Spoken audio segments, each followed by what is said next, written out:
welcome to Nightmare County. I'm your host, Rando M. Gould, and I want to thank you for tuning in and watching this video, as I greatly appreciate it. On this video, I just wanted to talk about 5 random movies that I think you should give a chance and watch. Reason why is these are 5 films, 5 very different directors with each with their own distinctive style, and they should be far more influential than what they are and have bigger names. Now, one of them I will say probably has a far bigger name than all the others, and I'll talk about that pretty soon. But these are these are pretty much all films I saw from a young age, and it had a big impact to me on what kind of movies I would grow up to like or enjoy. And I just think that they should be seen more and have more relevance than what they do. So that's the reason why I'm making this video. So hopefully someone will come across with this video. They'll be like, hey, I'm going to check this movie out, and they will enjoy them, because that's the whole point of this, right? But I think these directors should be bigger than what they are. To me, they're like the real rebels within the time period they made movies and stuff.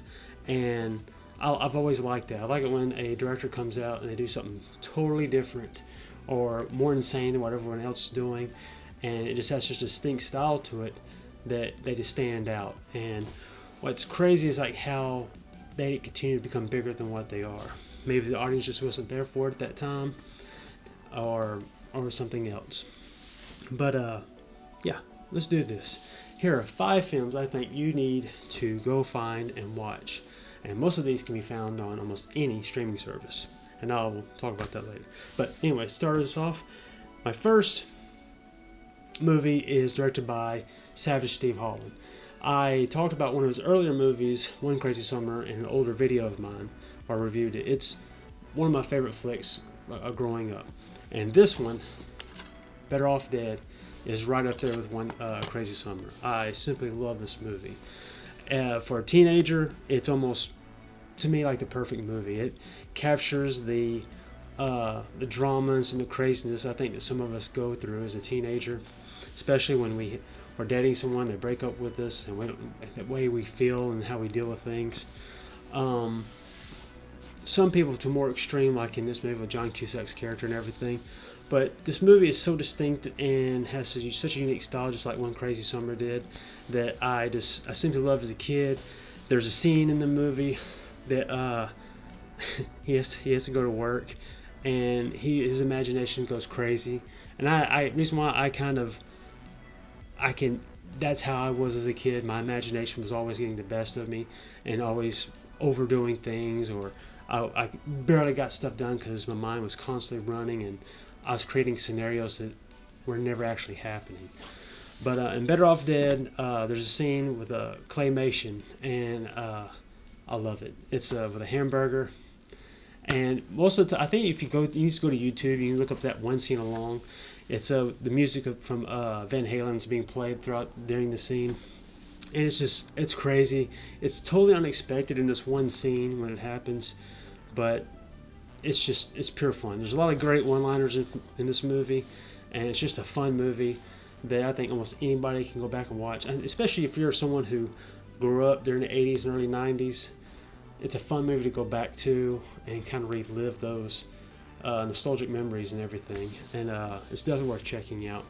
Definitely a product of its time, and it makes me realize how much I miss watching movies that Steve Holland had made. But I just wish he would have made more with this style and everything, like he did with One Crazy Summer and Better Off Dead. So yeah, definitely check out Better Off Dead. My next flick is from Walter Hill. I think Walter Hill is one of the best action movie directors out there. And he's definitely top 10 in my book. And the reason why is because his action movies are kind of like all over the place. And I think that's why I like it. He has such an old school style to it as well. But I mean, everyone knows Walter Hill pretty much for either the Long Riders and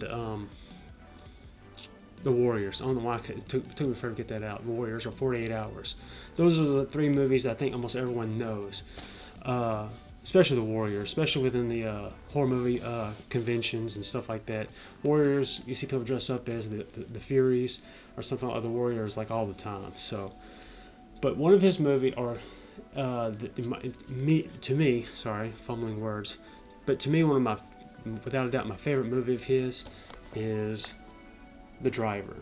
Now, I'm not gonna lie, you're not gonna, getting this on Blu-ray DVD is hard to do, and you'll need a region player that plays UK-based movies and stuff like that, because it sucks. But this Blu-ray is actually fantastic. It's crisp.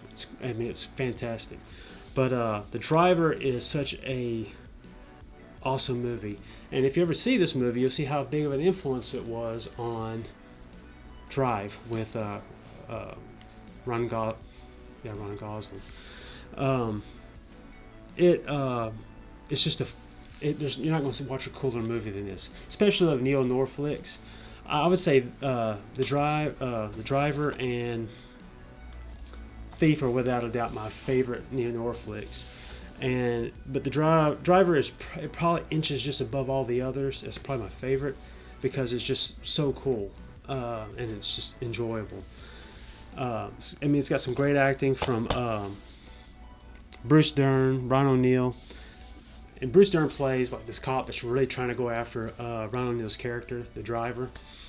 But, Ron O'Neal's character is just that one step ahead of everybody. He's just always that one step ahead. And it's just cool and it's fun. And I hardly ever hear anyone ever talk about this movie. I always hear everyone talk about Walter Hill's other stuff, like The Warriors or 48 Hours. And I'll be honest with you, another one of Walter Hill's flicks that hardly anyone ever talks about is the rock and roll fantasy action movie Streets of Fire. Fantastic movie, fantastic soundtrack. But if I ever tell anyone to go watch a Walter Hill movie first, it's going to be definitely The Driver. Fun flick, hard to find, but I think you can find it to watch for free on YouTube. It's just not the best quality. All right, next up is a slash. I had to throw a horror movie in here. This is an action horror movie at that, and it's hard for me to find a better action horror movie or slasher movie for that instance than this franchise alone. And this is going to be William Lustig's Maniac Cop. Maniac Cop series are, to me, just fantastic. I'll never forget the first time I watched Maniac Cop, and I only rented it because it had Bruce Campbell in it. I didn't know anything about Tom Atkins at the time or who William Lustig was. But I gave Maniac Cop a watch and just enjoyed it. It was just a fun take on. It was more of like it was an incredibly serious action horror movie, and I think that's why it had this grittiness to it that I really enjoyed. And I will say, even though I would say you definitely need to check out Maniac Cop, and the reason why I say you need to check this one out is because I hope that you would see this one and make you go and watch the other two, because there's 3 Maniac Cops. And I will say that Maniac Cop 2 is without a doubt the best one in the franchise. It's just, to me, it's got the best polish to it, and it's more cohesive and thought out in my opinion. But the first one is it's great, and I enjoy it, and I think people should give it a watch. You can find these movies on Tubi TV, by the way. I think the first 3 you can actually. But William Lustig has made some really good, slasher. One of probably the most gritty and gory deranged slasher movies out there with Maniac. Maniac was just, and the special effects in it from Tom Savini was awesome.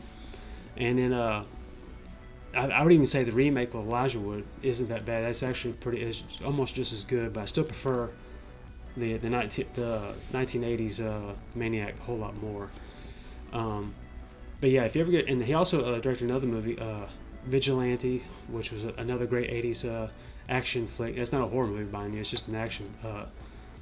But in the very fun slasher Uncle Sam that came out in the 90s. It's a very campy, very fun slasher movie. But William Lustig he's managed to make just some really good movies, and I just believe he's someone who deserves to be known a little bit more. He pretty much runs the Blue Underground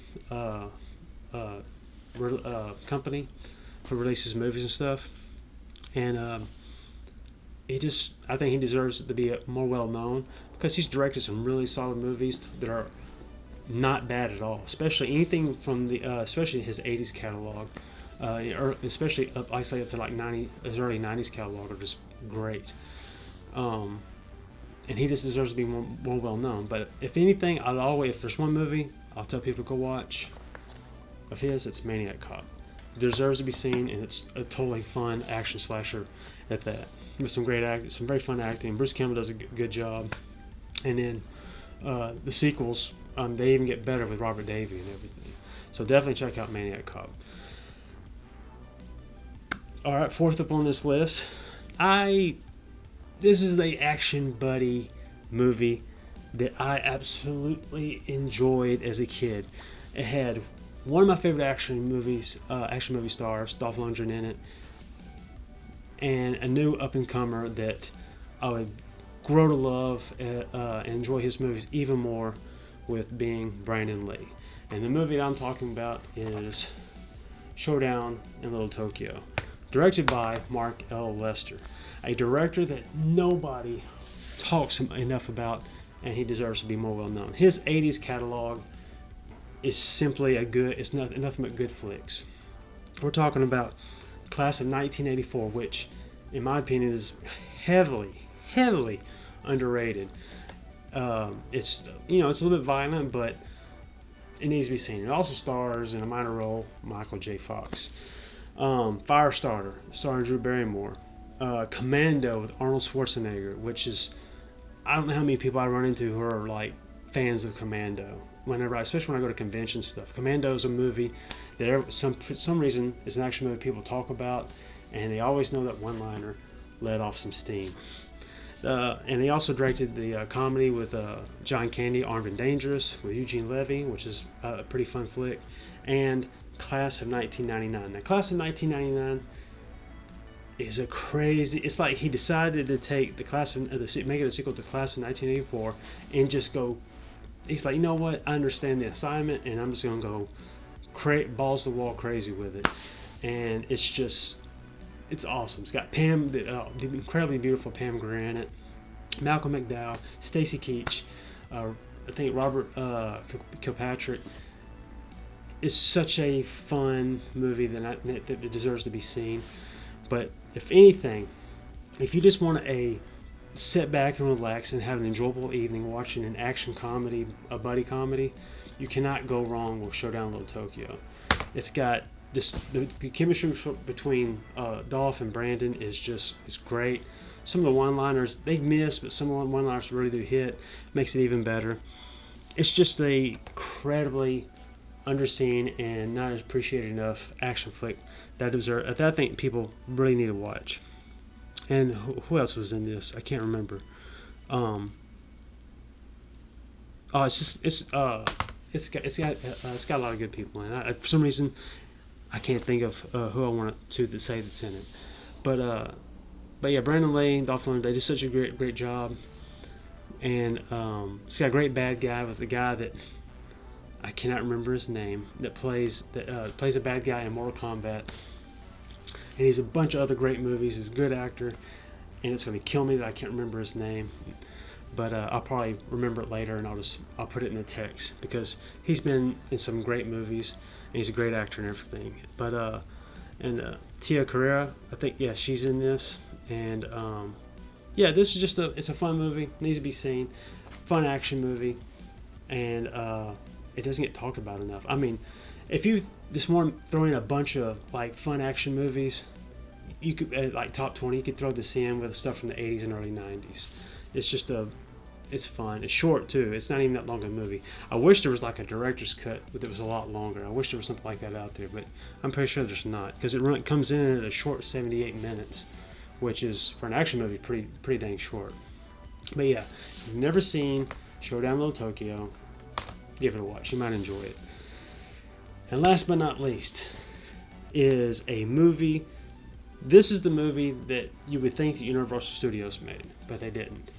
It's pretty much got everything in it that would make it seem like a Universal classic monster movie, but it's not. This movie that I'm talking about is The Undying Monster, directed by John Brom. John Brom had directed some really great movies like The Lodger, The Mad Magician with Vincent Price, which is one of my favorite Vincent Price movies, right after he made House of Wax and everything. And he directed like a visually awesome movie called The Locket.